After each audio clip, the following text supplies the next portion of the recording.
Seja muito bem-vindo a mais um episódio do Pode Construir. Hoje vai ser um dia especial. Pois é, com certeza. Hoje estamos aqui com o Matheus Cavalcante, da MCA Consultoria e Projetos. Isso aí. E hoje a gente vai falar sobre projeto estrutural para casas residenciais, garantindo a segurança e durabilidade. Isso eu posso afirmar porque eu já tive a oportunidade de construir algumas estruturas que o Matheus projetou e até hoje nunca caiu. Então, se nunca caiu, quer dizer que ele está conseguindo garantir segurança e durabilidade. Né? E lembre-se que o Pode Construir, a gente fala de forma técnica, mas descomplicada, que é para todo mundo entender. Então não corre com esse tema, porque o tema é bastante importante e vai muito legal também. Já sabe as regras, Matheus?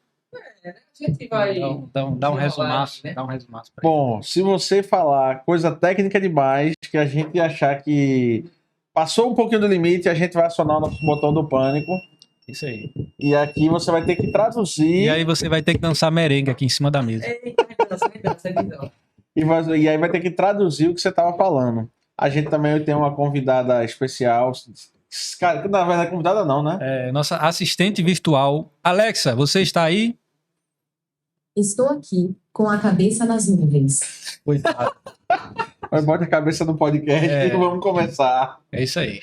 Matheus, conta um pouquinho da tua trajetória aí, né? Como você, da onde você veio, como você surgiu, como você começou e como você chegou nesse ponto que você está hoje aí. Então, primeiramente eu queria agradecer a vocês pelo convite de estar aqui no Pode Construir. Para mim é uma satisfação muito grande. E assim, eu me formei pela Universidade Católica de Pernambuco, né? A Unicap. Terminei no ano de 2016 ali e eu ingressei no mercado de trabalho no ano de 2017, ali por volta de maio do ano de 2017. E assim, como todo profissional que estava querendo começar, né? Não tinha muita demanda e também não tinha muita gente que lhe indicasse porque não tinha tanta confiança ainda o seu nome não estava dentro do mercado, né? Para poder você conseguir ganhar cliente. E aí a proposta foi começar mandando e-mails para divulgar o trabalho, entendeu? E aí com os próprios amigos da universidade e tudo mais, para poder eu tentar de alguma forma entrar no mercado de trabalho. E como um projetista de estruturas, que desde o meu 5º período da universidade eu queria ser projetista de estruturas, calculista, para poder seguir essa carreira e um dia conseguir, de certa forma, ajudar muita gente por aí. E depois de começar a mandar os e-mails, eu peguei um primeiro projeto ali em Casa Amarela. Um cliente me contratou para fazer o pacote completo, estrutura, elétrico, hidráulica e esgoto da casa dele. E aí, pronto, depois disso aí, no construtor que estava fazendo a obra dele, viu meu trabalho, viu meus projetos, gostou e me jogou ali para o Alphaville aqui de Pernambuco. E aí eu fiz outras parcerias com outros construtores, com outros arquitetos. E aí, cara, engajei. Aí não parei mais. Depois, antes disso, eu estagiei no História de Cálculo. Também passei 2 anos, praticamente, em História de Cálculo.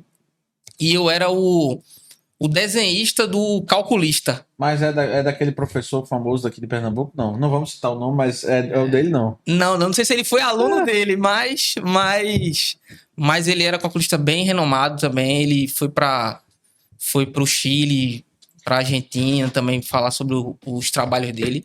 E aí eu era o desenhista dele, eu fazia toda a parte de fechar o projeto estrutural dele, entendeu? E aí, de certa forma, eu ganhei um know-how e um conhecimento ali nessa área que me fez também ter uma base para poder entrar no mercado. Entendi. Bacana, cara. Agora, me diz aí uma breve explicação. Eu acho que a gente sabe que tem muita gente profissional que entende do assunto, que nos acompanha. E tem muita gente leiga também, que não sabe de nada.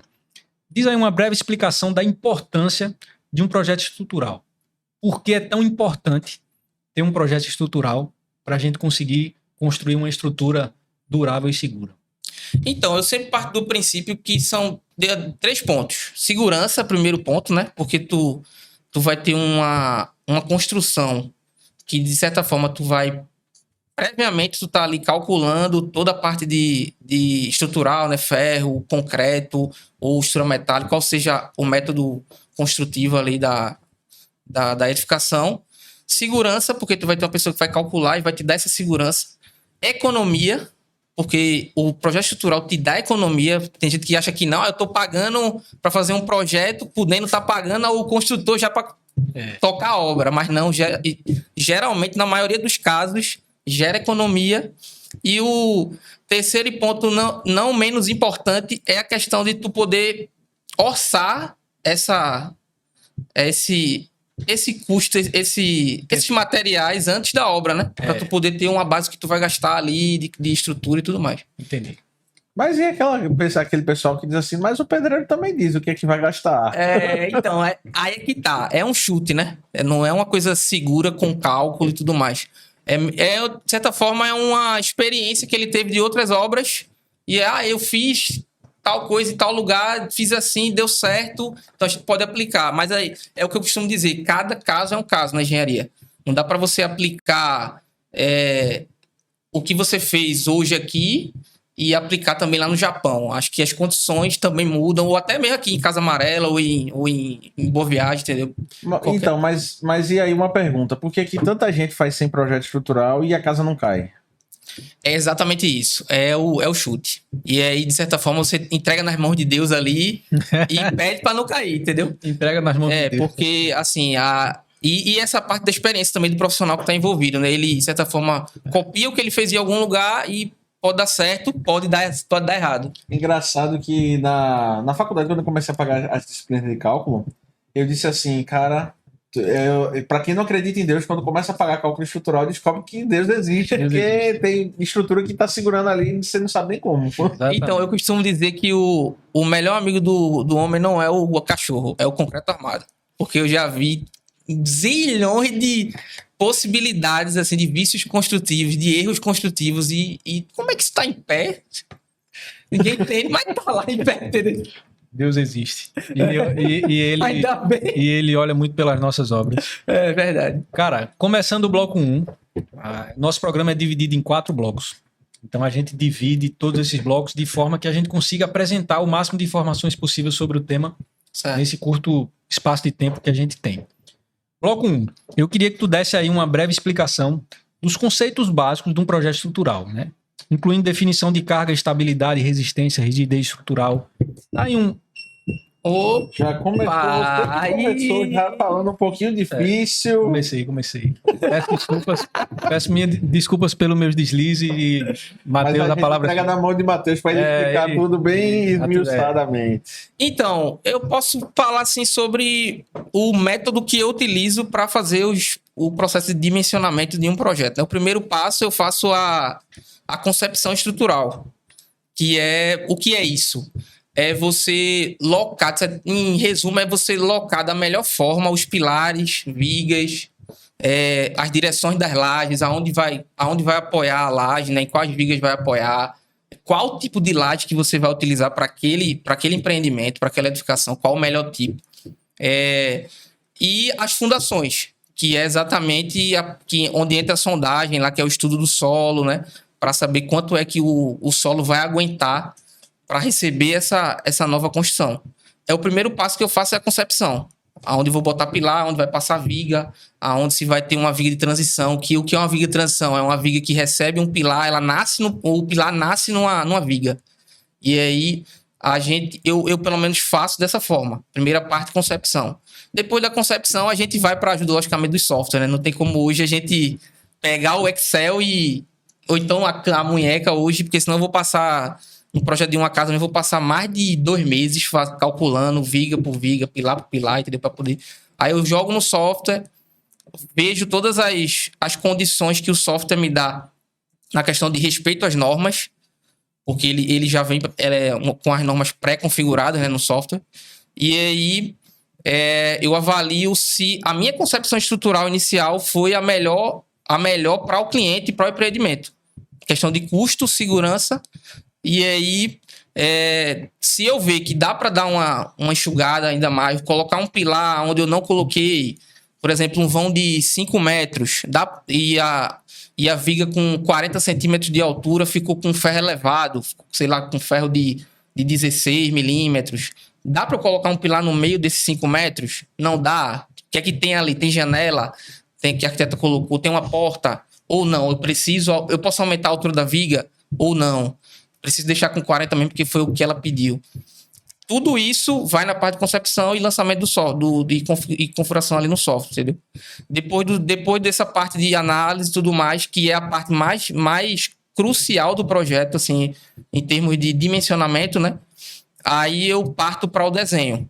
Porque todo desenho que vem do software, ele vem um desenho, sim, mas, de certa forma, alguns pontos do desenho, se eu mandar para a obra, o camarada vai dizer, oxe, o que é isso aqui, Matheus? Tem alguma coisa estranha aqui, eu não tô entendendo nada aqui. Aí eu preciso organizar algumas coisas nos desenhos para apresentar. E aí eu costumo dizer que é 40% do serviço, assim. Dos 100% que eu faço em um projeto, 40%, porque é a cara final do projeto. Se eu não fizer da melhor forma possível, o pedreiro, o construtor, o engenheiro não vai conseguir entender, e até o cliente não vai conseguir entender o que é que está sendo colocado ali no projeto, entendeu? Teve um professor meu da universidade, professor Eduardo, de topografia, eu paguei uma disciplina de estágio com ele. E ele, no processo da disciplina, né, ele falou assim, Matheus, tu vai fazer o teu trabalho para qual tema? Aí eu falei para taludes, nessa parte assim que eu estava envolvido com um trabalho na área de taludes, ali eu trabalhei estagiário no TRT. Talude é muito técnico, não? Não. Na parte de talude é aqueles... É o estudo para poder fazer os cortes ideais nos morros, né? Essa parte de... Escavação de uma barreira. Isso, exatamente. E aí, ele disse a mim assim, professor Matheus, o teu trabalho precisa ser de uma forma que uma senhora que vende, sei lá, bala na esquina aqui, entenda, e o engenheiro que trabalha na mesma área que tu também entenda. Se tu conseguir fazer isso, tu vai longe. Aí é aonde termina o projeto aí, nessa parte de desenho, que eu digo que é os 40%. Porque se eu apresentar um desenho que tu que é engenheiro, tu é engenheiro também, né? Também. Tu que é engenheiro também, entenda, e o teu pedreiro não entender, eu não tô fazendo nada, entendeu? Mas assim, esse é o processo que eu faço no projeto estrutural. São basicamente essas etapas. Tem algumas outras pequenininhas, mas assim, entra dentro. Quem determina o sistema construtivo? Eu determino com o cliente ou com o construtor. Isso vai depender muito do que o cliente está pensando. Matheus, eu estava pensando em construir dessa forma, costura metálica, com o bloco celular do Thiago. O que é que eu posso fazer aí? Aí eu digo, tem umas limitações, não tem. Tu pode fazer isso, tu pode fazer aquilo, entendeu? Mas, assim, geralmente quem determina sou eu, junto com o cliente, mas quem dá o aval final, a melhor hipótese é essa. Se você quiser fazer por essa hipótese aqui, vai ser mais caro. Pode ser que tu tenha uma manutenção lá na frente mais cara também, entendeu? Entendi. E você calcula hoje para todos os sistemas construtivos?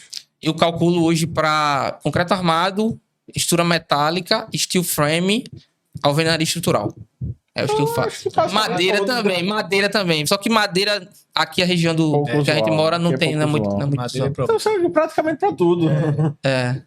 Em relação ao solo, por que é tão importante a sondagem do solo? A gente geralmente o pessoal que constrói, o pedreiro mais experiente, ele chega, pisa no solo e diz, o solo é bom. Então, o solo é ruim. O cara vai no tato, né? Por que é tão importante uma sondagem do solo? Então, primeiro para o projeto de fundações. Porque com a sondagem eu consigo determinar a resistência do solo, né? Eles fazem o tripé lá, né? Tem um tripézinho que faz com peso, né? As batidas, que a gente chama de SPT, né? O resultado lá.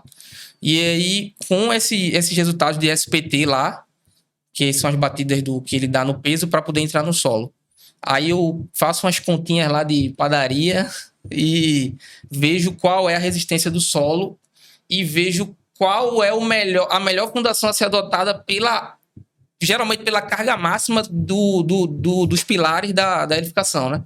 Se for Se for em alvenaria estrutural, é pela carga máxima que está ali dentro, a carga máxima linear, né?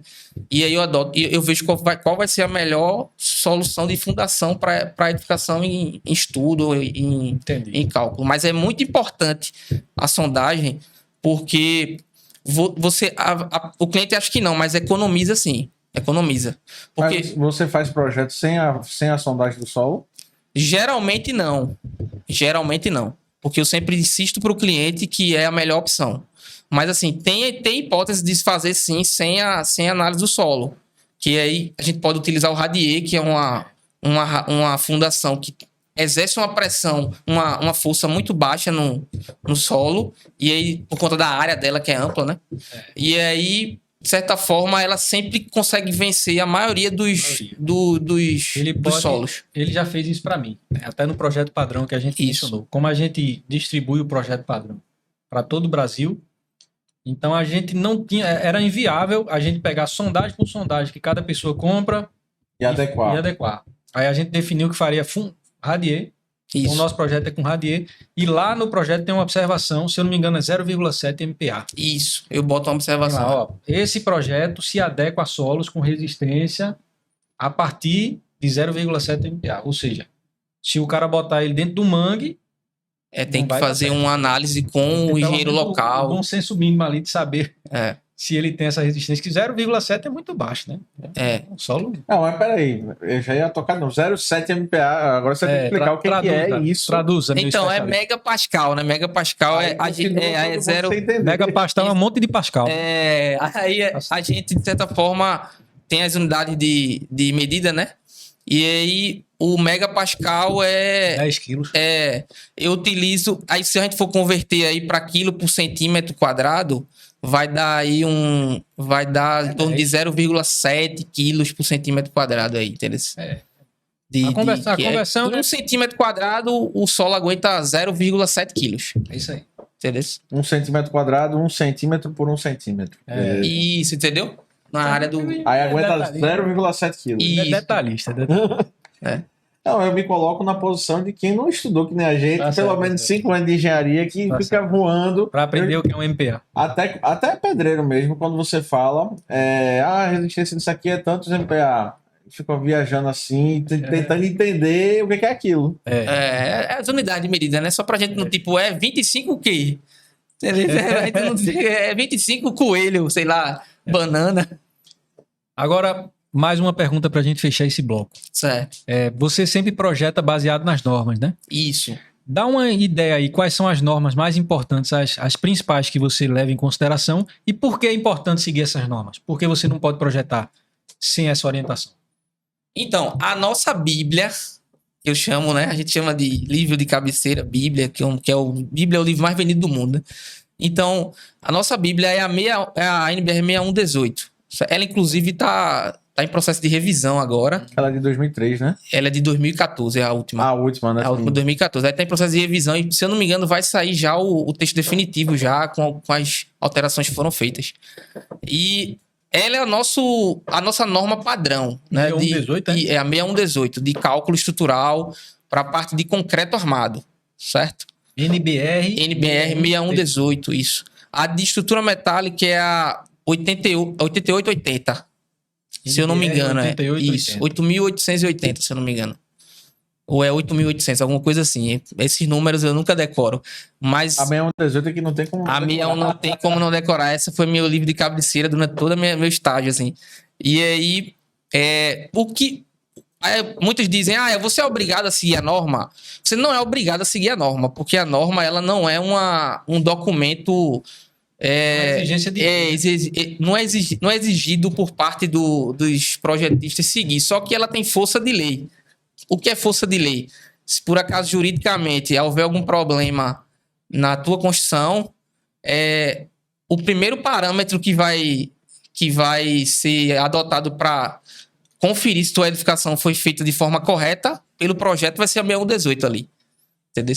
Aí, de certa forma, não é interessante para quem projeta fazer edificações fora das NBRs, porque isso não dá um respaldo para quem está fazendo o cálculo. Como também não dá um respaldo para quem constrói seguir fora das normas de construção, entendeu? é bom sempre você seguir as NBRs. Agora, sim, tem aquela velha história dos escapes, né? Você consegue dar uma escapada por outras normas para poder não seguir 100% o que a NBR 6118 pede. Por exemplo, tem a norma de desempenho, a 15575, que ela dá a opção ao projetista de edificações aí até 6 metros, né? Da fundação até 6 metros de altura, você não precisar seguir a NBR 6118 com exatidão. Você pode utilizar dimensões menores, né, dos pilares, das vigas ali, que a NBR pede como mínima, a 6118, você pode fazer menor, só que a norma de desempenho, a 15575, ela pede somente que você pode fazer menor, mas você tem que garantir os estados limites das peças estruturais, que é o último e o de serviço. O que é isso, Matheus? O estado limite último... O estado limite... Não aperte o botão. O estado limite último é o estado de rompimento da peça. Você tem que dimensionar ela e garanti-la na construção que ela não vai... Quando tu colocar ela lá, não vai romper. Mas como assim? Rompimento da peça? A viga vai... Ela vai... Esticar? Ela vai, de certa forma... Ela vai deformar. Cair. Em outras palavras, ela vai deformar até cair. Vidro quebrando, né? Isso, ela vai sem aviso prévio, por exemplo. Isso, sem um aviso prévio, ela vai estourar e cair. É o estado limite. A gente dimensiona para esse estado limite para a peça não, o último para a peça não cair, e o estado limite de serviço, que é para a peça não ficar parecendo aquele bucho feioso. Não deformar. Isso, não deformar e o cliente olhar, cara, parece que tá caindo isso aí, entendeu? Então, antes de chegar no estado limite último, ela passa pelo estado limite de serviço. Isso. Aí passa o estado limite de serviço e chega no último e rompe. Exato. Aí a gente dimensiona para não acontecer esses dois estados na peça, entendeu? Para que justamente dê uma segurança para a estrutura e para quem tá visualmente olhando, né? Assim, é exatamente assim, é dessa forma. Muito massa. Então, eu acho que a gente já fechou o primeiro bloco, né? Sim, vamos seguir para o segundo. Eu acho que as informações foram apresentadas, estão sendo muito bem apresentadas.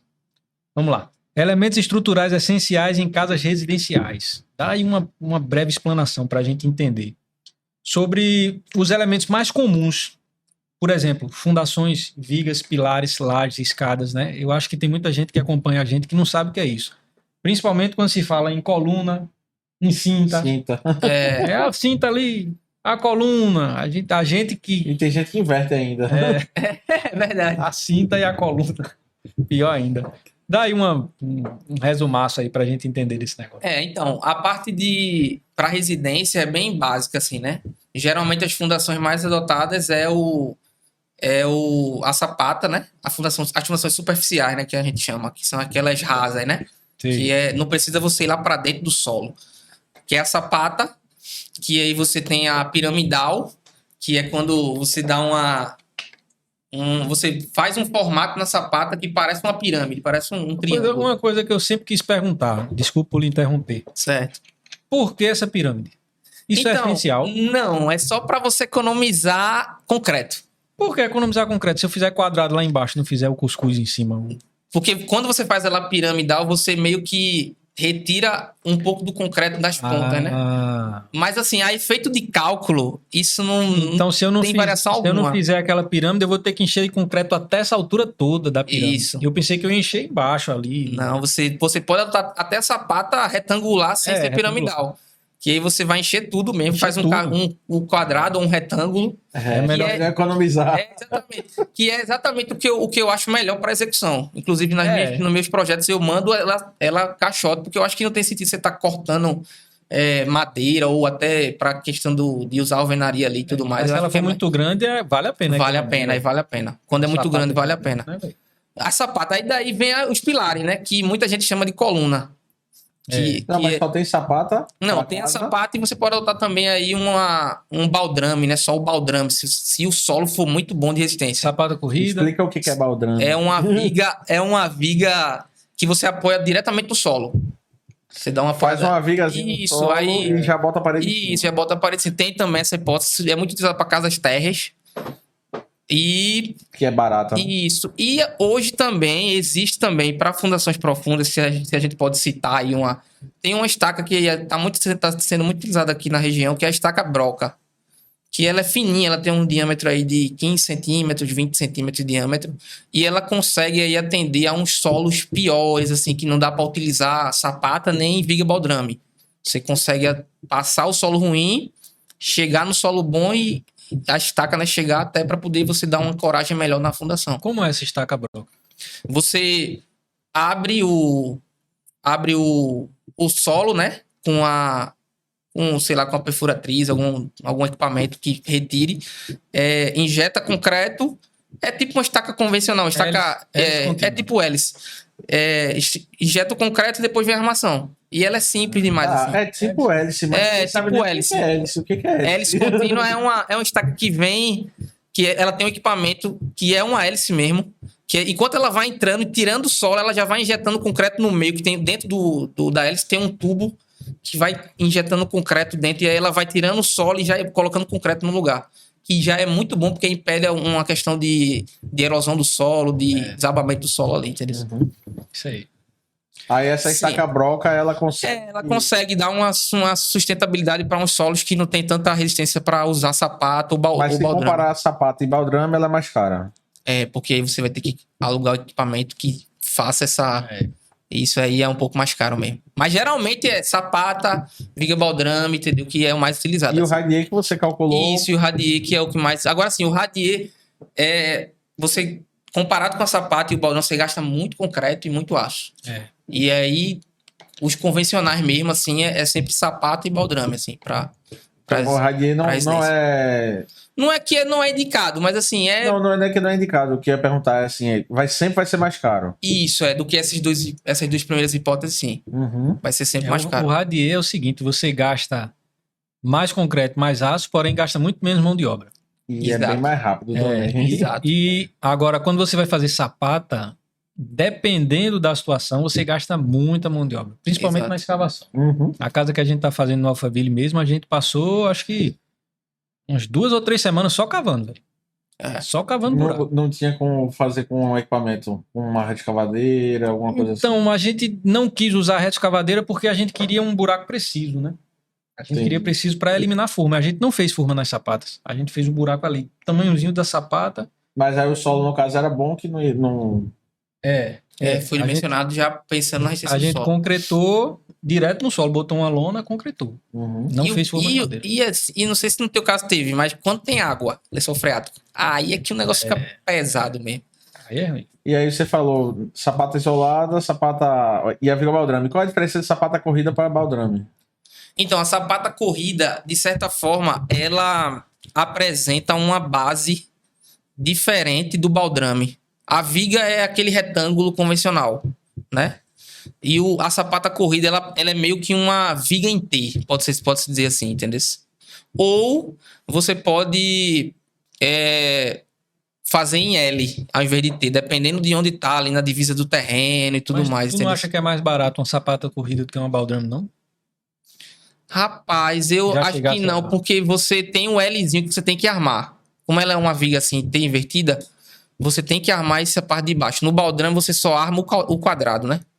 Como uma viga mesmo, convencional. Mão de obra e menos tempo, né? Pra fazer essa armação. Mas assim, repito, o baldrame é muito utilizado assim com casa-terra e isso depende muito da resistência do solo, entendeu? Se for um solo bom, no teu caso, a gente usou o baldrame lá, não foi? Foi, metade foi sapata, metade foi baldrame. Foi. A gente usou, foi porque o solo garantia essa possibilidade, entendeu? Aí beleza, segue. Aí vai falar dos pilares. Os pilares, né, que depois vem para que ele traz os esforços das vigas, né, para as fundações, que muita gente chama de coluna. E aí a NBR 6118... Então, pilastra. Pilastra. É muito comum. E a NBR 6118, ela pede que a gente siga uma dimensão mínima aí, que é de 14 centímetros. Você não pode fazer um pilar menor que 14 centímetros. Isso. Em um dos lados. Qualquer um dos lados você não pode fazer pela norma. Mas pode fazer 14 por 14. Não. Aí tem uma outra exigência da norma, que ela diz que quando você faz a seção transversal do pilar, quando você corta o pilar assim, né? As dimensões do pilar tem que ter 360 centímetros quadrados, maior do que isso. Ou 360, a partir disso, né? Se não tiver, esse pilar também não está dentro da norma. Porque todo armazém, toda esquina vende o famoso pilar 7x17. Vende errado. Sinto lhe dizer, mas vende errado. Agora uma pergunta indiscreta. Você acha que é preciso fazer um pilar com seção de 360 centímetros quadrados para suportar, por exemplo, uma garagem, uma telha de fibrocimento? Não. E aí é que tá, aonde chega o ponto que se discute hoje com muitos calculistas. Muitos calculistas hoje acham que a 6118, não é muitos, eu não sei qual é a quantidade, mas assim, alguns acham que a 6118 para projetos de residência, ela meio que é superdimensionada. Muitos falam isso. Eu sou um dos que sou adepto disso, sim. Porque na prática a gente vê, né, pelo cálculo. Então você acha que o ideal era ter uma norma para cálculo de prédio e uma norma para cálculo de residência? Ou que a 6118 pudesse ser dividida em duas partes. Pequenas construções. Aí ela teria que definir o que seria pequenas construções. E aí poderia ser pela altura, como a 1575 diz que é até 6 metros, ou pela carga do pilar, máxima do pilar, por exemplo. Uma edificação que tem uma carga que passe de 50 toneladas no maior pilar, já é considerado um prédio. E aí tem que dimensionar pela segunda parte, digamos assim, entendeu? Isso é uma boa... É o que eu acho que deveria acontecer, mas assim... Muita gente não acha dessa forma e não concorda, e aí eu tenho que seguir o padrão, né? O ruim é que afasta a grande maioria da população da engenharia e do projetista, porque quando você tem que superdimensionar aquele projeto, a pessoa já fica, pô, mas será que eu vou fazer esse projeto e tal? E você é obrigado a superdimensionar porque a norma existe, né? Então, aí tem outro detalhe. Eu vou para o projeto elétrico, por exemplo. Numa das visitas que eu fiz há pouco tempo, o cliente perguntou a mim assim, tu acha que é necessário colocar IDR nos chuveiros, só no circuito de chuveiro ali? Aí eu digo, ao meu ver, não é necessário, mas a norma 5410, IDR é o disjuntor residual, o interruptor residual de diferencial residual, né? Que protege de fuga de corrente. Ah, tá. Eu já traduz. Quando você, por exemplo, mete o dedo na tomada, ali tem uma fuga de corrente. Aí o sistema, o IDR, ele faz o sistema elétrico desligar automaticamente. E aí, a norma 5410, ela pede que para cada chuveiro se tenha um IDR diferente do IDR do quadro geral. É isso que eu ia falar. Quando na verdade você pode ter um só para toda a residência. Entendeu? Só que a norma pede para segurança do... Entendeu? Para mim, eu acho que é seguro. E isso é caro, né? Isso é caro. Eu acho que é seguro. Mas assim, eu também acho que poderia dar uma aliviada, entendeu? Não, a própria... Mas isso gera muito. Sobre projeto elétrico, né? Fazendo esse parênteses... hoje a norma previa lâmpadas diferentes. Hoje, com a lâmpada de LED, você pode ter um monte de lâmpada que o consumo é mínimo, a corrente é mínima, mas tem que ter um cabo pela norma de 1,5. Um cabo de 1,5 é o mínimo. É o mínimo para iluminação, é o cabo de 1,5. A gente sabe que não é necessário, mas é obrigado. Mas é obrigado. Porque a gente sabe que na prática a engenharia também tem muito disso, né? Teoria com a prática. E a gente sabe que a prática também diz muito. E aí, quando acontece esse conflito que tu mencionou, quando a gente vai para conversar com o construtor, com o cliente, pô, Matheus, tá exagerado isso aqui, cara. Bronca, quando o cliente conhece. Exato. Porque a gente já chegou a fazer um projeto elétrico para um cliente que era, acho que é técnico eletrotécnico, alguma coisa assim. Aí ele disse, não, mas isso aqui tá super dimensionado. Não, mas tá de acordo com a norma. Ele joga essa norma fora. Mas acontece muito isso. Isso realmente afasta. Às vezes afasta mesmo. Porque para você sentar e explicar, tem gente que não consegue entender, assim, de certa forma, que a gente precisa seguir as normas por respaldo, né? Complicado. Porque sempre é bom lembrar, né? O engenheiro ele responde civil e criminalmente pelos seus projetos, pelas suas obras. Quando ele assina a RT, ele está se respondendo ali por qualquer dano que venha a causar ao patrimônio e às vidas. Exato. Então a gente tem que realmente se resguardar, porque é a nossa carreira e até a nossa liberdade que tá em risco ali, né? Então, escutem eles, tá? Engenheiros caneteiros, por favor, Deus me livre. Tem bastante. Mas vamos traduzir, que engenheiro caneteiro é aquele que só faz assinar a RT. Ele não visita a obra, não faz projeto, não faz nada.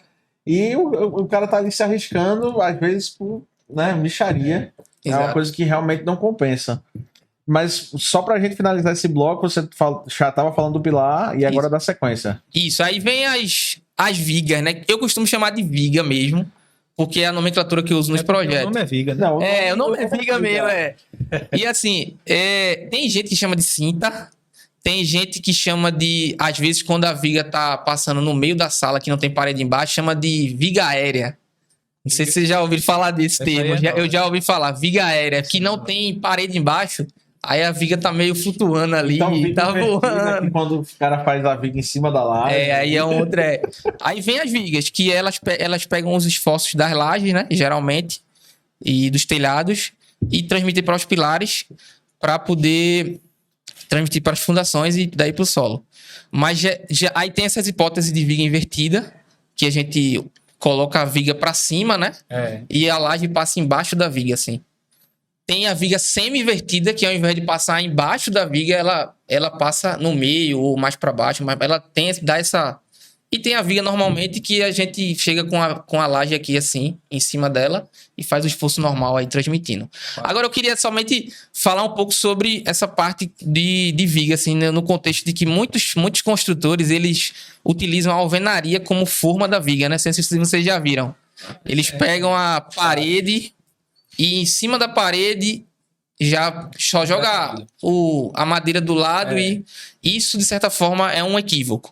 Porque você precisa deixar a viga trabalhar sozinha para ela transmitir os esforços para os pilares e daí seguir.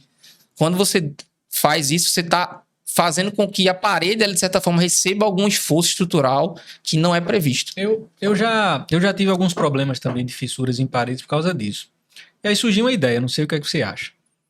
Se a gente fizer exatamente dessa forma, subir a parede, ela vai servir de escoramento para a viga, e no lugar da gente colocar a forma da viga direto na parede, a gente coloca ali uma junta flexível. Por exemplo, um isopor. Sim. A gente poderia botar talvez um isopor separando a forma da viga da parede, concretar, deixar deformar. Quando der essa deformação total, 28 dias, 30 dias, a gente tira o isopor e faz o enqueamento. Tu já viu isso? Isso existe ou eu inventei agora? Eu nunca vi, mas assim, isso é possível. Pode funcionar, né? Pode funcionar. Por quê? Você tá deixando a viga trabalhar. Você fazer a flexão dela ali, porque toda viga ela vai fletir. Eu boto uma capa de isopor bem grossa, né? Eu não sei quanto ela vai deformar, mas deixa bem grossa, porque depois fica fácil de tirar. Isso. Tira o isopor e faz Você tira e joga, você joga mas geralmente uma argamassa. Muito grossa é porque geralmente faz o empunhamento, que é esse encontro entre a alvenaria com a viga, com uma espuma expansiva, né? Mas qual o tamanho do empunhamento? O padrão? Uns 2 centímetros. 2 centímetros? Pronto, bota um isopor de 2 centímetros.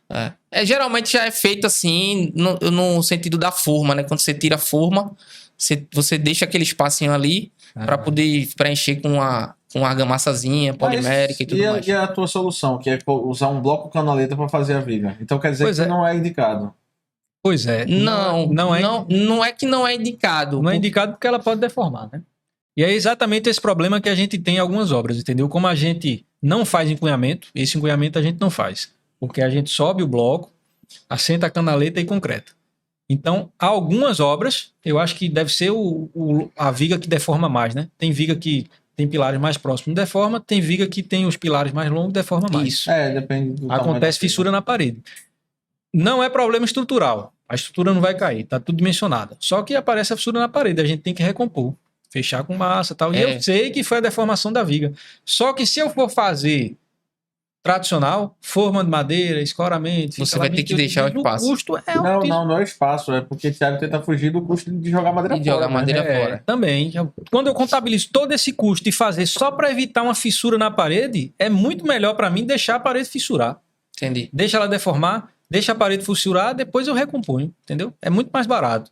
Agora essa ideia do isopor eu achei legal. Essa ideia do isopor é uma ideia nova que assim, algumas paredes surgiram e o pessoal me questiona, principalmente o cliente, eu digo, eu explico, não, é um encoiamento que a gente não faz, não é problema estrutural e tal, mas... Só que é difícil explicar isso para alguém que não tem conhecimento técnico. É difícil. Achou a parede, o cara diz, meu Deus, a minha casa vai cair. Vai cair amanhã, vamos embora, tira tudo. É difícil. Eu tive cliente que contratou, eu disse, cara, não vai cair, não tem problema, isso é só falha na massa, no reboco. Não, mas... o que é que eu preciso fazer aqui para minha casa não cair? Não, mas não vai cair. Mas acontece muito isso. Muito. Essa do isopor eu vou testar, bicho. Eu tô com isso na cabeça. Bacana, já faz. Agora eu não sei se daria certo colocar o canaleta em cima do isopor. Tem que ver como eu vou conseguir assentar a canaleta. Eu não vou jogar massa, ela vai ficar meio que solta. Eu tenho que criar uma forma de travar ela, concretar. Porque depois que eu concretar, ela não sai mais do lugar. E tem que prever até na hora de subir ali as fiadas, né? Também. Talvez eu pudesse ter 2 barrotes, um de um lado e um do outro só, segurando ela, concretar e depois eu tiro os barrotes, entendeu? É uma ideia, mas vamos ver. Cenas para os próximos vídeos do canal. Mas é importante, porque tu tá garantindo que o esforço não tá assistindo, tá descobrindo as soluções. Ó, tô antecipando o vídeo do canal, pô. Não vai falar nada, não. Só tu vai falar, não vai falar nada, não. Ninguém vai querer assistir o vídeo no canal. Mas isso é importante, isso porque garante com que a viga trabalhe e não passe para a alvenaria ali, entendeu? Encunhamento, né? E aí evita muito isso que tu falou, do cliente, meu Deus, vai cair. Mas cair a gente diz, é o calculista, não tem nada. Liga pegar o telefone dele aqui, ó. A bronca foi dele. Mateus, aí a gente vai lá e fala, explica a mesma situação. Quando ele for lá, eu vou resolver um problema aqui, um médico e tal.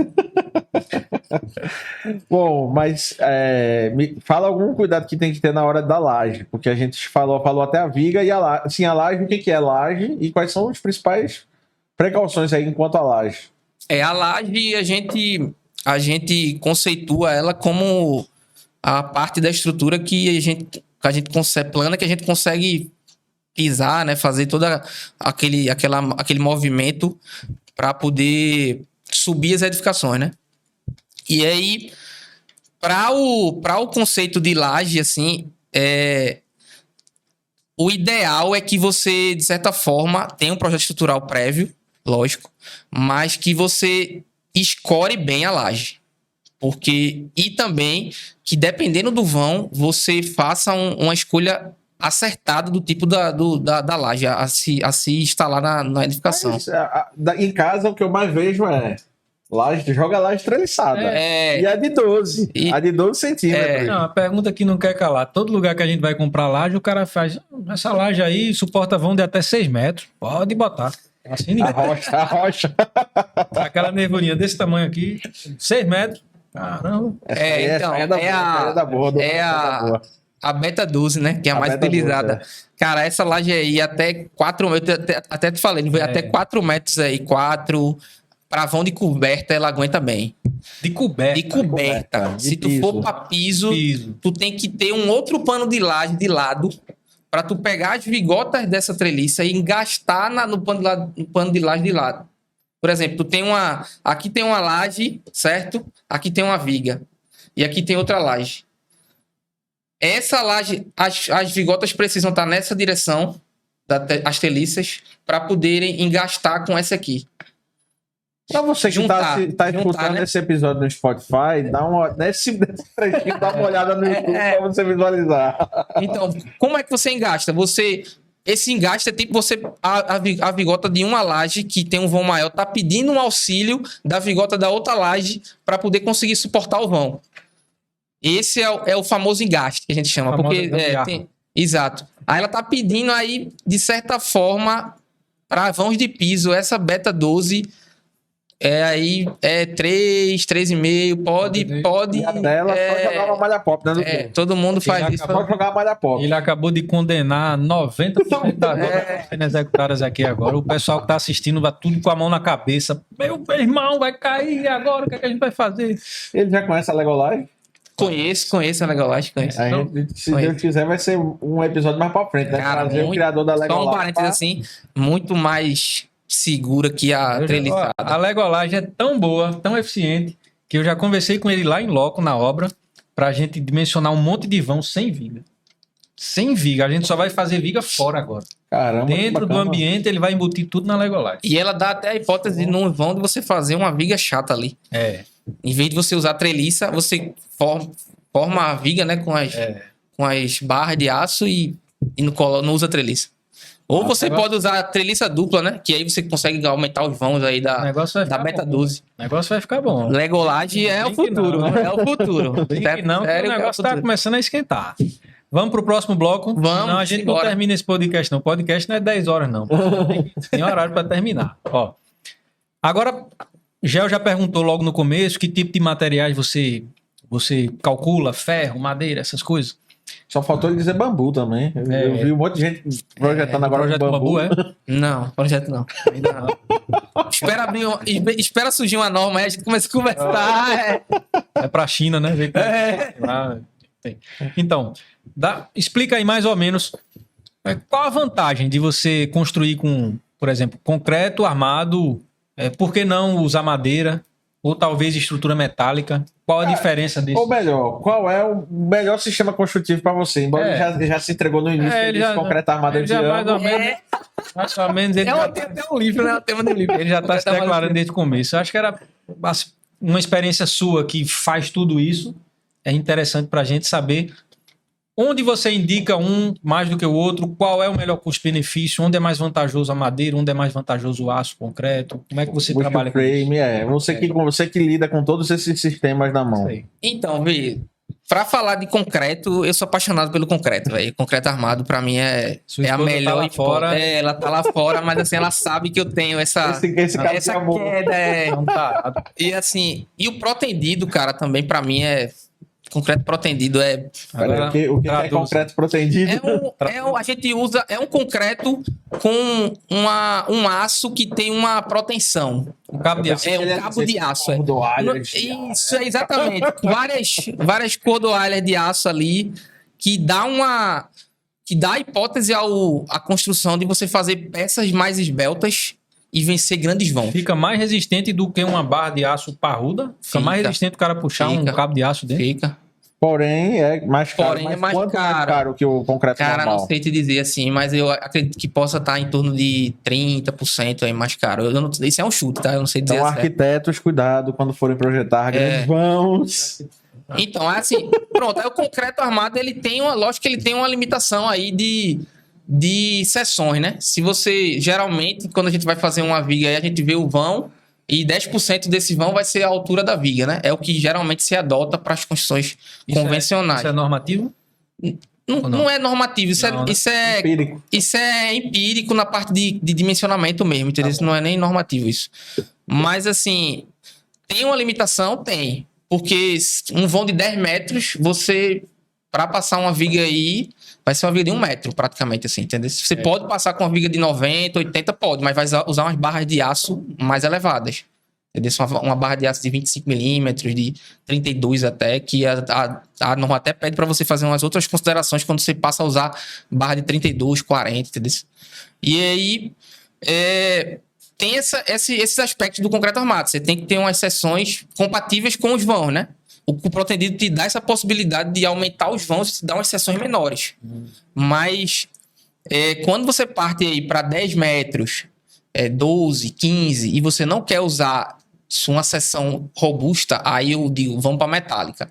Se você não quiser usar o protendido. E quando o arquiteto é assim, Niemeyer? Aí o negócio fica bom. Todos os projetos que eu pego são assim. Porque a gente tem. Porque o que é bom do concreto armado? É que ele é moldável, né? Você pode colocar ele dentro de qualquer lugar desse copo aqui, que ele vai exatamente assumir a forma desse copo. Por isso que eu amo o concreto armado. Uma estrutura metálica, tu não consegue fazer isso. Entendeu? É mais difícil, né? Tu consegue. Mas com a caldeiraria, o cara. Aí vai ser um trabalho muito grande. Com concreto armado, tu pega a forma de aço, joga aqui, pega o concreto lá, a bombinha, enche, acabou. Tá resolvido o problema. Por isso que eu amo tanto concreto. E aí, quando você parte pro steel frame, é uma coisa bem específica para construções residenciais mesmo, o steel frame, né? E o que é esse método construtivo? É uns perfis metálicos também, só que em vez de ser formado a quente, né? Que a gente chama a estrutura metálica, convencional é formada quente, né? Os perfis saem lá da fornalha e tudo mais. A gente falou, né? Da caldeira. Exato. O steel frame não, ele é formado a frio. E aí tem até as máquinas que saem já prontinhas, né? As peças e tudo mais, que, se eu não me engano, essa máquina é mais de $1 milhão, assim. Não, é tanto não. É não? Ah, já sabe, já tá pesquisando. Daqui a uns dias, nova fábrica de perfis de steel frame. Tá vendo? Mas, assim, o steel frame é mais utilizado para residência e os perfis, eles compõem as paredes do imóvel, né? Da residência, e eles são a peça estrutural o componente estrutural do imóvel todo, da edificação toda, entendeu? Geralmente ele tem espaçamentos ali múltiplos de 30, né? De 30, 40. É mais ou menos... Mas qual é mais barato? Concreto ou steel frame? Rapaz, depende muito do frete, eu acho. Do frete da região que está sendo implantado. Porque eu comecei a fazer projetos aqui e, de certa forma, o frete para trazer, pelo menos com o construtor que eu estava apoiando, ele tava vendo que para trazer ficava muito mais caro. E era muito mais viável se ele tivesse mais obras para trazer mais perfis, entendeu? Porque ele não tinha a máquina para fazer. E aí vai depender muito desse frete, que é o que o Thiago tá tendo problemas agora também, né? O problema é do Brasil, né? O frete. E aí precisa de fornecedores próximos para poder... Quando eu falo mal da madeira no canal, né, nos vídeos, eu falo muito mal da madeira. Não é caro, não sei o quê. Aí tem gente que fala, não, aqui a madeira é a metade desse preço que você tá falando aí. O outro fala, aqui a madeira é de graça. Depende do lugar, né, velho? Porque aqui onde a gente tá, a madeira é problema, velho. É problema. Não vale a pena usar madeira. Quanto mais madeira você tirar da obra, melhor. Agora tem muito lugar no Brasil que vale a pena usar. Agora eu digo com toda certeza, o steel frame é uma tecnologia excepcional também, cara. É uma coisa assim... Tem até se eu não me engano, o shopping aqui que é perto do Alphaville, foi feito em steel frame, na maior parte dele, se eu não me engano. Muitas pousadas em Fernando de Noronha, elas são construídas em steel frame por conta de que ele é muito mais leve do que o concreto. Pra você ter noção, eu tenho alguns amigos que têm empreendimento em Noronha. 1,50 por quilo. Só que o problema é, para você levar um saco de cimento, para você levar 1 metro cúbico de areia, então 1 metro cúbico de concreto, 1,50 por quilo, né? O preço? Não lembro, não. Eu sei que é caro. Eu sei que é caro. Eu sei mandar bloco para lá, era 2 vezes o valor de bloco, era o valor só do frete. Eu já fiz orçamento para lá também.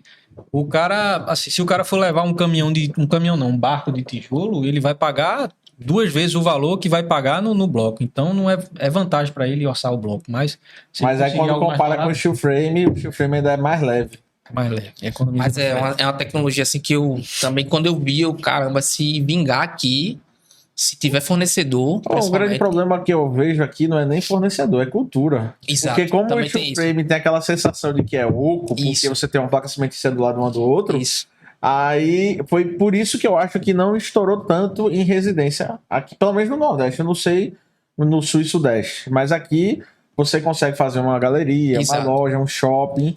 Mas quando você vai para construir uma casa, é mais difícil. Que aí, parede dura, né? Que aí eu acho que o teu método tem uma vantagem aqui na região. Porque ele é de concreto armado. E aí o pessoal já tem uma cultura de que o concreto armado é um material bom, entendeu? E aí quando tu diz, eu vou embutir dentro da parede, aí a galera fica louca. Porque ninguém quer ver aquele saque do pilarzinho, principalmente os arquitetos. Eles não querem ver a estrutura. Quer que a estrutura seja invisível. Não tem como, né? Tem que existir. E a estrutura metálica convencional? Quando é que ela é melhor que o concreto? Olha que você é apaixonado pelo concreto. Então, mas deve ter algum momento... Aí eu digo que você vai para vãos aí... dois pontos. Você vai para vãos maiores aí, 10 metros, que você queira umas peças estruturais pequenas, né? Menores. E dependendo muito da sua rapidez na obra que você quer. Também tem isso. Se você conseguir o material da estrutura metálica convencional de uma forma mais barata do que a do concreto, cara, limpeza de obra e velocidade também é... Tem aqueles supermercados gigantes, né? Que é atacadão e varejo. Tem um que está construindo lá perto da fábrica, tudo estrutura metálica. E assim, a construção foi muito rápida, muito rápida. Pois é. E aí, para comércio, né? Eu acho, para comércio e indústria, eu acho que vale a pena investir um pouco mais em estrutura metálica por conta da velocidade, né? E aí tem também a questão do concreto pré-moldado também, né? Que agora, nessa parte de galpão também, ele entrou forte aí. E aí É um concreto, só que vem de fábrica, né? Aí tem a questão do içamento, que a gente tem que considerar em cálculo também, porque vai ter que ter o içamento para poder compor, levantar. É tipo um Lego, né? Mas galpão para moldar de concreto é assim, é relativamente barato. Comparado até com moldar de loco, ele é competitivo. É engraçado. Pois é. Cara, vamos partir para o próximo bloco, embora. porque a gente está se estendendo demais. Ó, agora chegou o momento X da nossa entrevista, que era onde a gente queria chegar. Dimensionamento de estruturas embutidas nos blocos de concreto celular. Vamos embora. Tu sabe que ele trabalha com bloco de concreto celular também? Não, sabia não. Sabia que ele é fabricante? Fabricante também. E massa. Eles fabricamos blocos, fazemos obras, vendemos. Nós somos os únicos que fabricam aqui em Recife, né? Eu acho que sim. Cara, e a demanda? Vocês estão conseguindo atender? Cara, mais ou menos, depende. Mas tá? Tá. Tem muita gente orçando, tem muita gente... Mas já teve caso dele ligar pra mim, tem bloco aí, já teve caso contrário, eu ligar pra ele, tem bloco aí. Eu nunca consegui vender bloco pra ele, porque eu nunca tive quando ele precisa. Nem ele conseguiu vender pra mim, porque ele nunca teve quando eu preciso. Mas teve uma entrega tua que a gente conseguiu fazer parceria. A gente entregou uma parte logo no começo eu consegui comprar bloco com ele ainda umas 2 vezes. Mas depois disso... Cara, eu só sei que pra mim... Quando chegou um cara, um cliente do Paraguai, eu disse, vixe Maria, esse negócio tá indo longe demais, eu vou ter que me organizar aqui, né, pra poder atender todo mundo. Eu indico, meu velho, quando o cara pergunta, um projetista bom aí de bloco, eu digo, é isso aqui, ó. Aí eu disse, cara, teve outro que veio da Argentina também, eu, vixe Maria, o negócio tá indo longe, viu? Graças a Deus. Vai rodar o Brasil todo. Ó, como funcionam as estruturas embutidas? Você falou da NBR, que para residências até 6 metros e tal, isso aí se aplica especificamente à nossa estrutura. Certo. Porque eu acho que todo mundo que está nos acompanhando que conhece o método sabe que os nossos pilares são esbeltos. Isso. Tem apenas 10 centímetros de diâmetro. Então, se você vai pela 6118, a 6118 não aceita. Isso. Como é que você faz para dimensionar esse tipo de estrutura sem fugir da norma? Então, esse tipo de estrutura especificamente, ela foge da norma completamente, assim, nos termos de 6118. Foge completamente ou foge em partes? Em partes, Vamos dizer que é em partes, né? Tem alguns pontos ali que ela não consegue atender. Ela atende 100%. Eu falei da questão do mínima do pilar, vocês lembram? Exatamente, ela não atende esse aspecto. Tem a questão de espaçamento da armação também, da armadura. Ela também, a armadura mínima e máxima, às vezes ela não atende. Mas esses são... O software, como é que se comporta? Então, ele me dá a informação de que tem o erro pela norma. Mas aí, eu como engenheiro, a diferença está sempre entre o computador e a cadeira. Eu como engenheiro, eu vou definir se esse erro que o software me dá é um erro que vai gerar um rompimento da peça, que a peça vai cair, ou não. Entendeu? Então, qual a inteligência artificial que vai fazer o que esse rapaz faz? Né? Entendeu? A diferença tá aqui na cadeira. Ele não está em ainda. Aí é que tá. E a 15575 me dá o respaldo também de edificações até 6 metros aí, eu não precisar seguir literalmente a 6118. Mas ela estabelece algum tamanho mínimo de pilar? Não, ela não estabelece. Ela diz assim que... Pode fugir daquilo. Se até 6 metros a edificação, você não precisa considerar as especificações da 6118. Mas você tem que garantir que as peças estruturais respeitem o estado limite último de serviço. Ou seja, não é todo calculista que vai saber ou querer fazer esse tipo de cálculo, certo? Não, tem calculista que não faz. Já chegou cliente até mim que disse a mim que o calculista não ia fazer porque não atende a 6118. Exatamente. Aproveitar para fazer uma pergunta importante. O fato do bloco ser mais leve do que o tijolo ou do que o bloco convencional, isso dá realmente economia na estrutura? Dá. Pode ter certeza que Desde dá. a fundação, né? Desde a fundação dá. Porque, vê bem, eu falo isso para todos os clientes, cara. Essa é a pergunta que todos os clientes me fazem. Exatamente todos. Ele já liga para saber disso. Já. E eu digo assim, eu respondo assim, só para você ter uma noção. Finge que tu é um cliente meu. Só para você ter uma noção. Em 1 metro linear de parede, numa parede com tijolo convencional, cerâmico, pesa aí, dependendo da altura, lógico, né, da parede, mas eu tô botando uma altura padrão aí, 2,70, 2,75. Pesa aí em torno de 500 quilos o metro dela. Se tu usa o bloco celular, cara, isso aí cai para 280. Caramba. 300 no máximo. Quase isso vai depender muito da espessura da argamassa que tu for usar. Como tu usa quase bem fininha, cara, cai muito. Aí o que é que isso gera? Menos aço nas vigas. O que é que não vai... Assim, tem a questão Não, beleza. Vamos explorar, né? A pergunta da pergunta. Quantos % de economia dá para ter trocando tijolo ou bloco convencional pelo bloco da gente? Rapaz, em termos de parede, assim, de carga de parede, quase 50% aí da economia.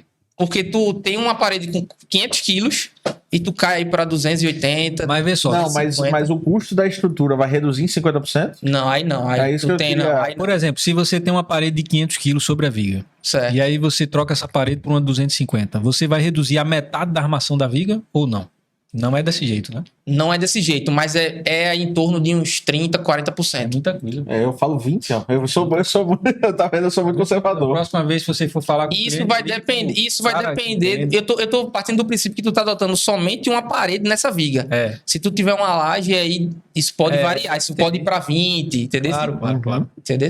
Mas assim, os pesos na laje não vão variar, porque eu vou considerar o que a norma de carga de laje pede. A norma pede o quê? Que toda vez eu fico em dúvida. Quantos quilos por metro quadrado? Na laje, ela pede residencial, ela pede que você tenha uma sobrecarga, que é a carga móvel, né?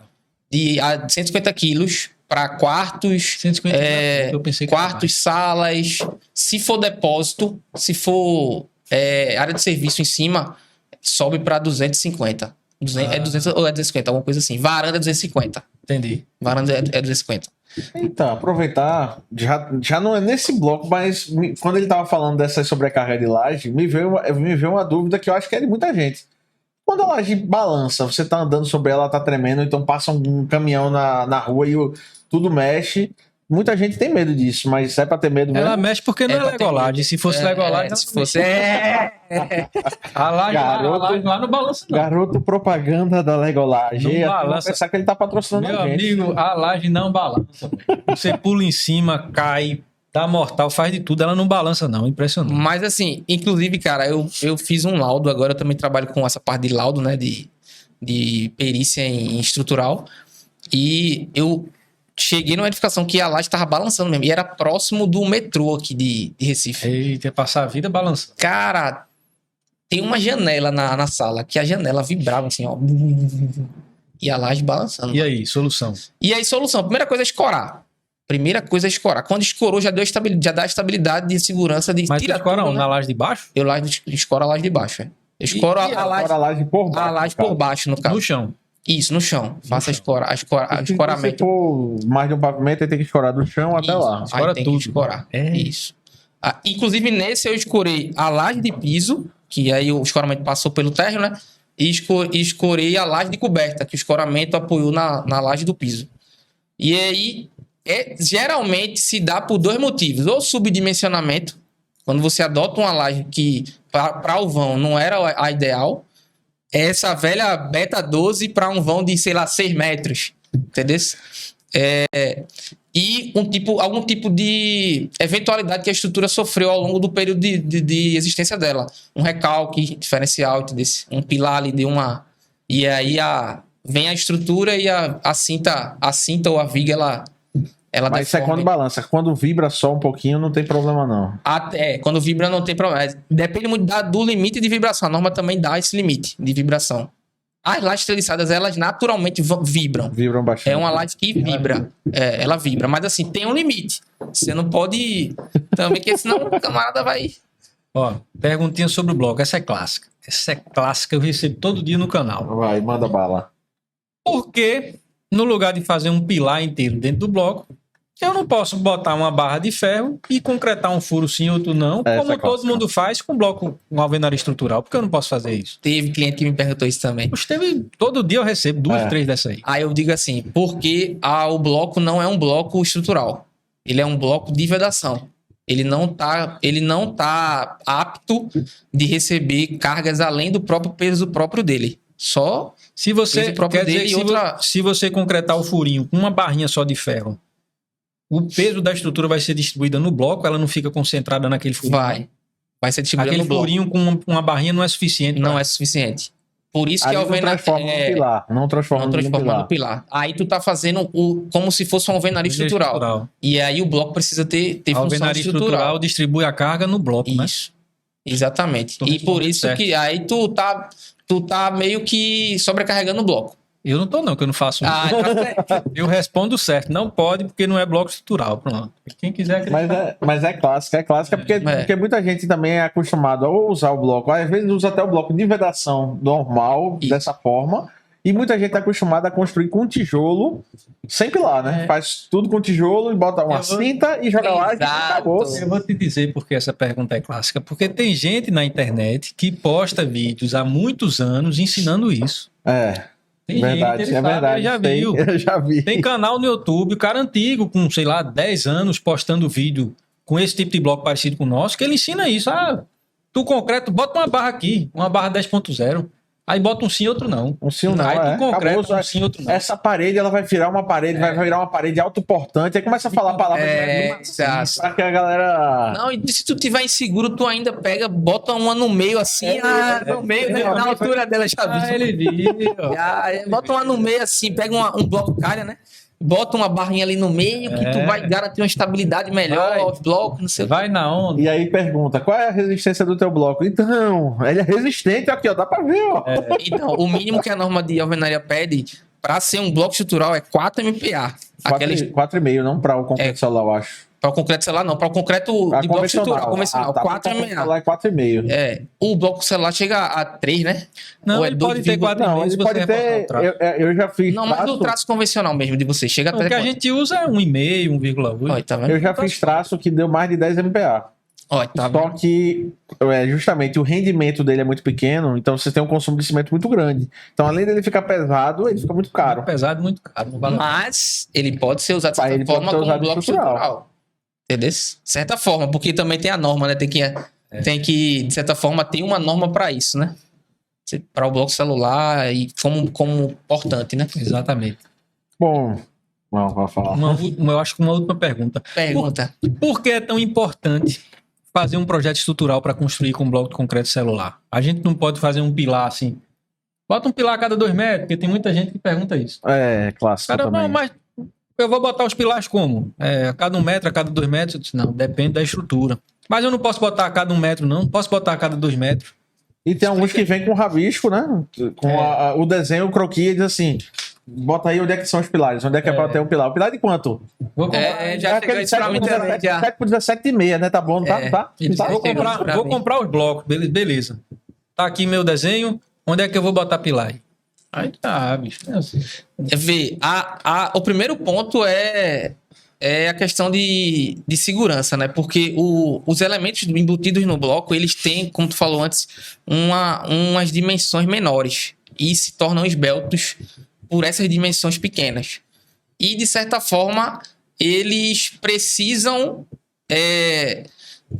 ter um projeto para garantir que esses espaçamentos entre eles não seja tão elevado para que não haja o rompimento das peças.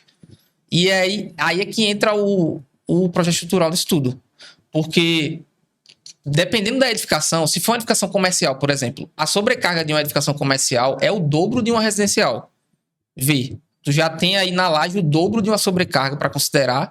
E provavelmente, logicamente, esses espaçamentos dos pilares embutidos dentro de uma edificação residencial vai ser diferente para uma edificação comercial, por conta dessa sobrecarga, que a gente precisa considerar para dar um respaldo até para quem vai reformar depois, no caso. Uma pergunta importante. Se você for fazer o pilar normal, vou fazer o pilar 7 por 17. Aí eu posso colocar, que nem no tijolo, né? Botar os blocos de um lado e do outro, colocar a madeira e concretar com o bloco já no lugar ou não? Não é aconselhável? Como assim? Tu bota a madeira e... A sua pergunta é por causa da aderência ou por causa da dimensão? A dimensão fica ótima. Não, o que você acha melhor? Você acha melhor concretar o pilar antes, depois você vir com a alvenaria e colar no pilar? Ou concretar o concreto fresco colado no bloco já? Qual é a melhor aderência? Eu prefiro concretar o pilar primeiro. Eu prefiro. Mas quando o cara bota o bloco e joga o concreto direto dele, a aderência fica melhor, não? Tu tá falando entrar o bloco Não, entrar não. Você bota o bloco, Aí pula o tamanho do pilar. Bota outro aqui. Ah, sim, isso aí não tem problema também pra mim. O concreto, ele vai grudar melhor no pilar? De certa forma, sim, mas eu acho que não impede que você tenha que usar a tela lá, né? Aquela telinha que... Tu acha ainda? Eu acredito que... eu acredito. Às vezes aparece a fissura assim, horizontal. É porque depende da superfície do bloco, né? Se o cara... Mas as construções, isso aí pra mim, você vir com a parede, deixar o espaço, pra mim também não tem problema. A aderência é boa também, né? Isso aí é muito de quem constrói já, entendeu? Não é uma... Mas assim, eu nunca tive... nunca vi problema de você vir com a parede e depois construir. Esse cálculo embutido nos blocos, já que o software não dá, tu faz ele na mão, tu faz manual? Não, eu faço no software. Aí ele apresenta os erros? Ele apresenta os erros para mim. Ele dá o resultado. Ele dá o resultado, apresenta os erros para mim e dá inclusive a armação que tá sendo considerada, o peso, a carga que está chegando no pilar.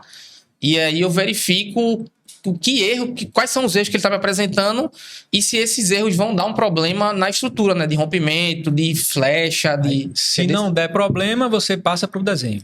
Tá feito o dimensionamento. Vai só desenhar. Vai para o desenho. Eu pensei que era... E assim, mas assim, agora assim, eu como projetista, aí o outro feeling. Se, por exemplo, a armação de um pilar desse embutido der ferro de, sei lá, 16 ou ferro de 6, eu já acho pesado.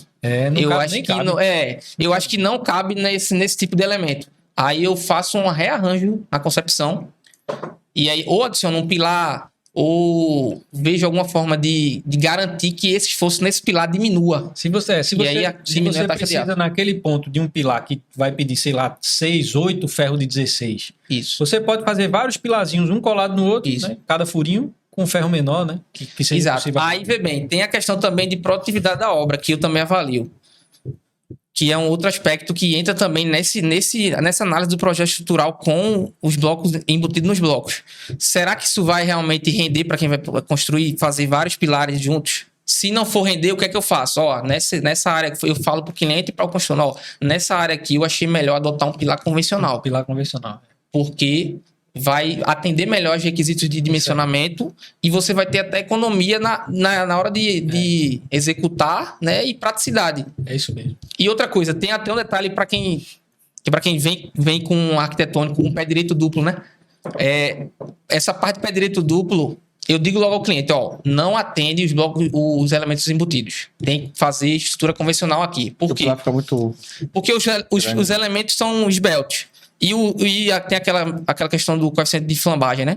O pilar precisa ser travado nas duas direções. O que trava o pilar é viga ou laje. Se você não tiver, como no pé direito duplo não tem, então em uma das direções vai estar livre. A gente pode até fazer uma viga embutida na parede, mas na outra direção não vai ter o trabalho. Não vai. Geralmente eu digo, vai adotar um pilar convencional nessa área aqui. Aí eu procuro adotar um pilar que seja na mesma espessura ali, 14, 15 do bloco. Como o bloco tem 15, você consegue atender aquela norma do 14. Exatamente. E também fazer a camuflagem ali com a arquitetura, né? Que é o que muitos construtores falam comigo. Matheus, não dá pra botar um pilar de 12 aí, não. Entendeu? Porque aí a gente consegue chegar perto do tijolo de 9 ali, entendeu? Se jogar um reboco menor. Essa viga precisa ter essa largura toda. Precisa ter essa largura todinha, exatamente. Tem esses detalhes. Que é exatamente isso que eu acho que teu método, ele corre na frente do steel frame. Entendeu? Por conta disso, porque ele dá essa praticidade de esconder para os arquitetos e... Falou especialista, tá vendo? Entendeu? O método da gente tá... o que eu acho, tá? Muita gente pergunta, muito que ele pergunta, Matheus, a segunda pergunta é, Matheus, para você acha que realmente você tem economia? Só para ter ideia, teve um projeto aqui do Alphaville, de Pernambuco, que o cliente já tinha feito um projeto estrutural convencional com outro calculista. E aí ele te conheceu, não foi? Aí a gente se conheceu, ele me apresentou e tudo mais. E aí eu fechei o projeto com ele estrutural para transformar o projeto dele na parte embutida. Aí eu disse a ele, a parte do térreo ali tu não vai ter como mudar para o embutido. Só em alguns pontos. Eu vou analisar quais seriam. Mas o superior eu consigo. Cara, o cara teve uma economia de 1.000 quilos de aço. Eu acabei de calcular aqui agora, peguei o celular para calcular, não fui para mandar mensagem, não. Nessa obra do Alphaville que a gente está, conversando com construtores da região que são acostumados a fazer no método tradicional, a gente está entregando para o cliente uma economia aproximada de 27%, só na estrutura. De aço? Não, 27%, 27% do custo. Se ele fosse fazer com outros construtores são acostumados a fazer no Alphaville, método tradicional, ele gastaria mais 27% do que ele está gastando com o método da gente. E você viu lá a obra, 3 meses, a estrutura está toda pronta. E não é uma obra fácil, não. Terreno inclinado. E de certa forma, tu tá falando de uma obra térrea, né? Tu for jogar para isso para uma casa de primeiro andar, cara... Mas então quer dizer que Matheus, quando for construir a sua mansão lá no Alphaville, vai ser com os blocos da gente. Vai, com certeza. Não vai ser em Alphaville, vai ser em Xangrande. Mas vai ser com bloco. Eu já inclusive, chamei minha irmã também pro negócio. Ó, vamos construir com isso aqui, que isso aqui tem futuro. Xangrande é bom pra caramba. Certo, aí tá certo. Meu irmão, convida a gente pro churrasco. É verdade. Primeiro a gente vai entregar os blocos, depois a gente vai pro churrasco da inauguração. Ó, o horário da gente tá estourando.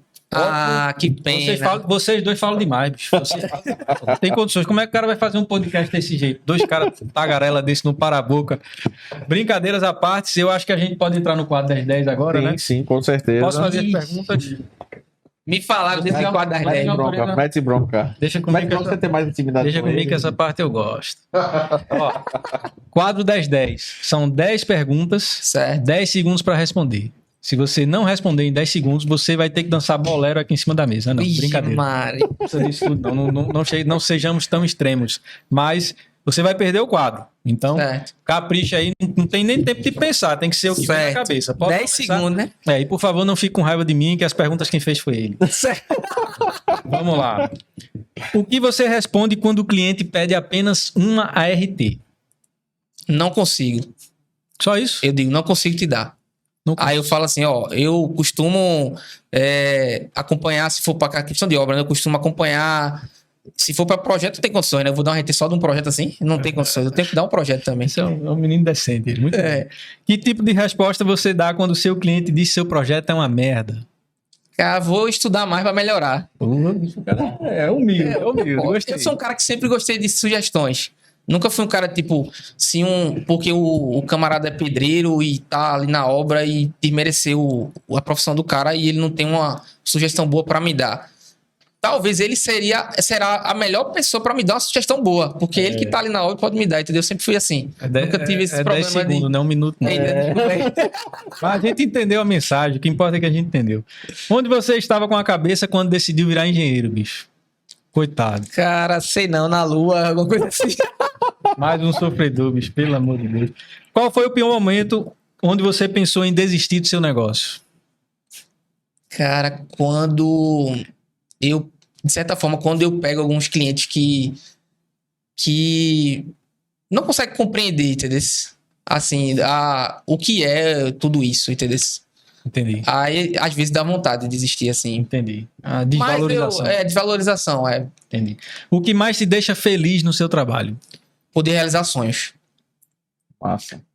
Muito bom. O que mais te deixa triste no seu trabalho? Não conseguir fazer com que os outros entendam o que eu tô fazendo. Entendi. Não entendi. Eu acho que ele quis dizer não conseguir gerar valor. Isso, gerar valor, exato. Eu queria ver se ele ia ficar triste comigo. Alguma cliente já quis pegar? Sua esposa tá bem longe, pode ser sincero. Ela não vai ver. Ela não vai ver o vídeo, ela não vai chegar até aqui. A gente vai bloquear o login dela no YouTube. Não, isso agora que eu me lembro, não. Não. Sério mesmo, sério. Sem resenha. Rapaz, tão bonzinho. Agora, qual cliente você já quis pegar? Rapaz, nenhuma. Sério mesmo, sem tirar onda. Minha esposa consegue me satisfazer, assim, em todos os aspectos. Eu costumo pensar, assim, que ela foi feita por Deus pra mim. Mas você é casada há quanto tempo? Eu tô fazendo 12 anos agora. Caramba. 11 anos. Tu é novo, mas tu é casado. Sou, cara. Tu casou no ensino médio? Foi? Eu casei na faculdade. A maior primeira vez. Casei na faculdade. Ela é engenheira também, é? Não, ela tá terminando direito. Ah, tá. Ela quer ser delegada, vê? Se eu fizer merda, o negócio tá... É até bom, né? Essas perguntas não eram nem pra ter entrada. Mas tá bom. Agora vamos lá, essa é difícil, preste atenção. Se o seu cliente pedisse pra você, além de dimensionar a estrutura, levar o ferro até a obra, na cidade de Juá, por quanto tempo você levaria o ferro até em Juá? Por que tá rindo? Até Deco riu ali. Bora, responde, é 10 segundos, bicho. Levaria não. Levaria não, você ia perder o cliente. Ia. Esse eu perdia. Até Deco riu ali. Chorei com a risada de Deco não atrapalha, bicho. Atrapalha a gravação, não. Essa é difícil pra caramba, tá? Essa, presta atenção. Vamos supor que o cliente não pagou o seu projeto. Certo. Aí você arruma uma picape emprestada e vai na obra pegar o que sobrou. Você não vai perder no dinheiro. Para minimizar o seu prejuízo. Chegando lá, tem muito ferro. Tá cheio de ferro e tá cheio de madeira. O que é que você faz? Você leva o ferro na traseira ou você leva a madeira por trás? Nenhum dos dois. Eu prefiro deixar lá. Prefiro deixar esse prejuízo. Prefiro. Cuidado, muita gente vendo. Depois a pessoa diz assim: me dá só RT aí, me dá só o projetinho. Coitado. Não. Uma salva de palmas pro nosso amigo Matheus Cavalcante. Eu que agradeço, cara. Obrigado aí por tudo. Obrigado aí. Velho. Foi ótimo o podcast. Muito obrigado por trazer suas experiências. E se você gostou desse episódio, não esquece de deixar um legal. Não, se não gostou também. Se não gostou também, deixa um legal. Aqui você gostou, não é possível. Comenta aqui embaixo o que você achou, se a gente tirou muita onda, se tirou pouca onda, se é pra brincar mais, se é pra brincar menos, né? Importante. Compartilha com seus amigos, porque o que é bom tem que ser compartilhado, não é verdade? É verdade. Não é querendo me gabar não, mas esses dois caras aqui são muito bons. Eu tô aqui só... Né? Os três, é verdade. Ele tá só tampando o buraco. Não esqueça de nos seguir, Instagram, TikTok, redes sociais. A Alexa hoje nem participou. Dá boa noite aí, Alexa. Tem que... O nome dela e depois a pergunta. Alexa, dá boa noite. Boa noite, vida. Tá vendo? O protocolo que eu disse pra ele criar deu certo. Se a mulher dele souber disso. Bom, obrigado, pessoal. Se inscreve, curte, segue a gente e coloca aqui embaixo o que você achou, hein? E se quiser contratar Matheus ou algum dos seus serviços, também tá os contatos dele aqui embaixo e as redes sociais de como é que você pode encontrá-lo, beleza? Show de bola. Valeu, galera. Até a próxima. Obrigado. Tchau. Até a próxima. Finalizamos mais um.